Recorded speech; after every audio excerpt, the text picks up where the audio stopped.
जय श्रीराम भावांनो. आज तुम्हाला वाटलं असेल हा निघालाय कुठे सकाळ सकाळी. आज आहे ना मला जायचं तर पाईप भरायला. मग काय केली गाडी चालू आणि निघालोय नेवासा फाट्याला जायला. मग काय आपण पोहोचलो फाट्यावर. आज ते ना फाट्यावरती गर्दी पण कमी होती.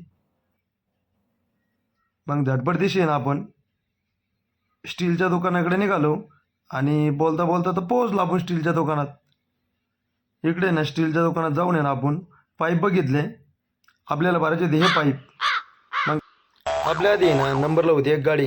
मग काय पहिल्यांदा दिली ती गाडी भरून आणि आपले तोपर्यंत ना काट्यावरती पाईप घेतले. मग काय आपली गाडी पण लोडिंगला चालू केली. आपल्या गाडीमध्ये होते 70 पाईप आणि पाईप आहे ना नेमकं पुढं आलते थोडेसे जादा. त्यामुळं आपल्याला जावं लागत होतं दम्मादम्मानी. मग काय आपण दम्मादम्मानी निघालोय. मग रस्त्याच्या खाली उतरल्यावर घेतला एक रील्स मस्तपैकी. आपण पोहोचलो आणि मग काय पाईप खाली करायला चालू केले आणि आपल्याला होतं नवीन भाडं. चला भेटूया अशाच नवीन ब्लॉगमध्ये पुन्हा.